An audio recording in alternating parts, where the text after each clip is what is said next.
Hi friends, আমরা আগের ক্লাসে এপিএলএম অ্যাক্ট 2017 কমপ্লিট করে ফেলেছি। আজকের ক্লাসে আমরা নতুন টপিক শুরু করতে যাব, এগ্রিকালচারাল সাবসিডি। তবে তার আগে আমরা কিছু মার্ক স্ট্যান্ডার্ড কিছু ইন্ডেক্সের সম্বন্ধে কিছু পড়াশোনা করি, তারপর আমরা নতুন টপিকে এগোবো। ঠিক আছে, তো প্রথমে আসি আমরা এগ্রিডেক্স। হ্যাঁ, ইন্ডেক্সের হচ্ছে কি লাস্টে ডিএক্স লাগানো আছে, আর এগ্রি মানে এগ্রিকালচারাল ইন্ডেক্স। ঠিক আছে, তো national commodity and derivative exchange বা এনসিডিইএক্স এটা লঞ্চ করে যে মানে ইন্ডিয়ার first agricultural future trading index. Future trading index বলতে হয় যে ভবিষ্যতে মানে কোনো একটা পার্টিকুলার কমোডিটি বা পণ্যের দাম কেমন হতে পারে, বা ঘাটবে কি না, বা কেমন ট্রেডিংয়ের জন্য লাভ হবে কি না, এইসব ইনফরমেশন নিয়ে একটা ইন্ডেক্স বানিয়েছে, যেখানে কিনা 10টা লিকুইড কমোডিটির হচ্ছে কথা উল্লেখ আছে। তার উপর বেসিস করে এই সব 10টা কমোডিটির হচ্ছে ইন্ডেক্স তৈরি করা হয় ট্রেডিংয়ের একটু সুবিধা হিসেবে। যেমন কি কোন কোন 10টা: সয়াবিন, চানা মানে হচ্ছে যে কী বলে ওটাকে ছোলার ডাল একরকম। সয়াবিন, চানা, কোরিয়ান্ডার, এটা মুখস্থ করে নেই আমি জানি না কোরিয়ান্ডার কী জিনিস, হয়তো জানতে পারবো, বাংলা জানি। কটন সিড মানে কটন সিড অয়েল কেক, তারপর গুয়ার গাম, গুয়ার সিড, মাস্টার্ড সিড, রিফাইন্ড সয় অয়েল, কাস্টার সিড, আর হচ্ছে জিরা। এই কয়েকটার উপর বেস করে হচ্ছে এগ্রিডেক্স মানে কি নির্ভর করে। আচ্ছা, সেকেন্ড স্ট্যান্ডার্ড হচ্ছে কি bureau of Indian standard, BIS।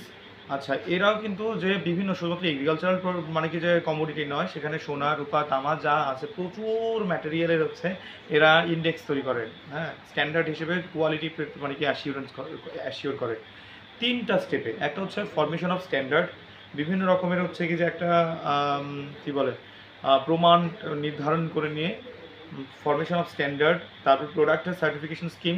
তো সেই সব প্রমাণ নিয়ম হিসেবে কোনো একটা প্রোডাক্ট মেনে চলছে কিনা তার জন্য সার্টিফিকেট দেওয়া, আর সঙ্গে হল মার্কিং। সার্টিফিকেট তো সঙ্গে দিল, সঙ্গে একটা হল মার্কও দিয়েছে, হ্যাঁ এটা কোয়ালিটি ক্রাইটেরিয়া মেনটেন করেছে। তো এটাই হচ্ছে BIS বা ব্যুরো অফ ইন্ডিয়ান স্ট্যান্ডার্ড। তাহলে বললাম কি এগ্রিডেক্স, তারপর হচ্ছে যে হল মানে ব্যুরো অফ ইন্ডিয়ান স্ট্যান্ডার্ড, তারপর হচ্ছে এগ মার্কগুলো হচ্ছে 222টা আলাদা আলাদা ডিফারেন্ট কমোডিটি, এগ্রিকালচারাল কমোডিটির সঙ্গে pulse, cereals, essential oils, vegetable oils, fruits and ভেজিটেবলসের হচ্ছে মানে মানে স্ট্যান্ডার্ডাইজেশন করা হয়। এটা কার আন্ডারে? Ministry of agriculture and farmer ওয়েলফেয়ারের একটা অফিস, নামটা হচ্ছে department of agriculture cooperation and farmers welfare. এর সঙ্গে সংযুক্ত একটা অফিস আছে directorate of marking and inspection. এই ডিপার্টমেন্টটাই হচ্ছে এগ্রিকালচারাল প্রোডাক্টের হচ্ছে বিভিন্ন রকমের মানে স্ট্যান্ডার্ড মানে প্রদান করে বা মার্ক প্রদান করে, যে এগুলো কোয়ালিটির স্ট্যান্ডার্ড মেনটেন করেছে কিনা। তাহলে কী এগ্রিডেক্স, BIS, এগ মার্ক। এবার আসি আমরা FPO। আমি শুরুর দিকে আমি বলেছিলাম যে তোমরা FPO ফুল ফর্মটা মুখস্থ করে রাখো। FPOর ফুল ফর্ম হচ্ছে ফার্মার প্রডিউসার অর্গানাইজেশন মার্ক। তো এই ক্ষেত্রে কিন্তু বিভিন্ন রকমের ফ্রুট বিভারেজ মানে ফ্রুট থেকে বা ভেজিটেবলস থেকে তৈরি হওয়া বিভিন্ন রকমের মানে লিকুইড বা মানে বিভিন্ন ধরনের খাবার, ফ্রুট বিভারেজেস, ফ্রুট জ্যামস, তারপর ক্রাশেস, স্কোয়াশেস, পিকলস মানে আচার, ডিহাইড্রেটেড ফ্রুট প্রোডাক্টস প্রভৃতি, এগুলোর হচ্ছে কি স্ট্যান্ডার্ডাইজেশন করে, স্ট্যান্ডার্ড সার্টিফিকেশন দেয়। তো এই হলো আমাদের 4টা মানে স্ট্যান্ডার্ড, কি এগ্রিডেক্স, BIS, এগ মার্ক আর হচ্ছে FPO মার্ক। ঠিক আছে, আচ্ছা এই হলো আমাদের মানে স্ট্যান্ডার্ড বিভিন্ন ধরনের ইউনিট। এবার আসি আমাদের নেক্সট টপিক, সেটা হচ্ছে এগ্রিকালচারাল সাবসিডি। এটা আমাদের 11 নম্বর টপিক। আমরা অলরেডি 10টা টপিক শেষ করে ফেলেছি। এটা আমাদের শুরু করার অর্থ অলরেডি আমরা কিন্তু 50% তো শেষ করেই ফেলেছি, তাই অনেকটা রাস্তা এসেও গেছি। এরপর বেশিরভাগই আর 1-2টো টপিক হচ্ছে কঠিন লাগতে পারে, মানে টাইম খাটনি করতে হবে, তাছাড়া আদারওয়াইজ সোজাই আছে। হ্যাঁ, এরপরে সোজাই লাগবে, বেশিক্ষণ টাইম লাগবে না। ওকে, এবার আসি আমরা এগ্রিকালচারাল সাবসিডি সম্বন্ধে আমার খুব একটা বেশি বলার দরকার নেই, যে কেন সাবসিডি দেওয়া হয়, কী কারণে দেওয়া হয়, হ্যাঁ কোন কোন ক্ষেত্রে দেওয়া হয়, এগুলো সব জানো, আমরা জানো তোমরা, একটু বই থেকে পড়ে নিয়ে কোন কোন সেক্টরে দেওয়া হয়, এখানে আমি কিছু বলবো না। একই রকমভাবে মিনিমাম সাপোর্ট প্রাইস মানে হচ্ছে যে কি বলে, ধরো আলুর দাম এখন 7 টাকা কেজি আছে, হঠাৎ করে মানে পাইকারি একদম ফার্মারের কাছ থেকে তুমি যদি নাও 7 টাকা কেজি, সেটা তুমি যখন মার্কেটে বেচতে যাবে তখন হচ্ছে মানে 10 টাকা কেজি হবে। তো কথার কথা যে প্রথম দিকে সিজনের সময় 7 টাকা কেজি হয়, কিন্তু দেখা গেল 7 টাকা কেজিতে যদি আলু বিক্রি করে তো কৃষকদের খুব ক্ষতির সম্মুখীন হতে হচ্ছে। তো গভর্নমেন্ট বলে দিল কি না, এখন থেকে 9 টাকা কেজিতেই বেচতে হবে, আদারওয়াইজ হবে না। হ্যাঁ, এটা অন্যায় হয়ে যাচ্ছে। তো তো বাকি 2 টাকা কোথায়? যখন ফার্মার সেই প্রোডাক্ট বিক্রি করতে যাবে, যখন প্রাইভেট কোম্পানির কাছে, তখন দেখা গেল কি 7 টাকা কেজিতে বিক্রি করছে। তো গভর্নমেন্ট কী করলো, ঠিক আছে, তো যত টাকা কেজি বিক্রি হবে তো সেই প্রতি কেজি হিসেবে 2 টাকা করে এক্সট্রা মানে ফার্মারকে ডিরেক্টলি দিয়ে দেবে।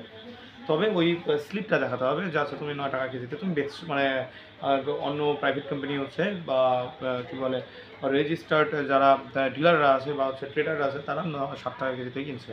তো 2 টাকা কেজিতে পার কেজিতে হচ্ছে কি কৃষককে গভর্নমেন্ট দিয়ে দিল। এটা একটা সাবসিডি এরকম হতে পারে। আরেকভাবে সাবসিডি হতে পারে যে তুমি তোমার আলু সব কিছু আমাকে বেচে দাও, আমি 9 টাকা কেজিতে কিনবো, মার্কেটে এখন তো কেউ তো নিচ্ছে না, তো 7 টাকার মাল 9 টাকায় কিনছি, তাহলে 2 টাকা তুমি তোমাকে সাবসিডি দেওয়া হলো।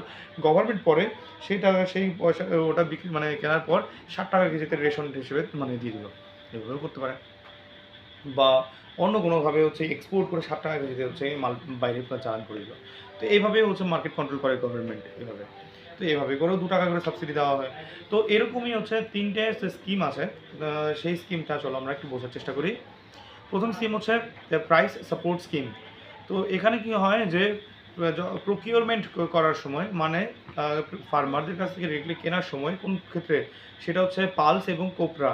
হ্যাঁ, মানে সেন্ট্রাল গভর্নমেন্টের আন্ডারে হচ্ছে কি কী বলে মানে স্টেট গভর্নমেন্টের হচ্ছে কি যে উপস্থিতিতে সেন্ট্রাল গভর্নমেন্ট হচ্ছে কি এগুলো ফুড কর্পোরেশন অফ ইন্ডিয়ার মাধ্যমে যে এই পালসেসগুলোকে কিনে নেয়, সেটা কি বেশি পয়সা দিয়ে, ততটুকু মানে মিনিমাম সাপোর্টিভ প্রাইস হিসেবে বা ধরুন যে সাবসিডি হিসেবে কিনে নেয়।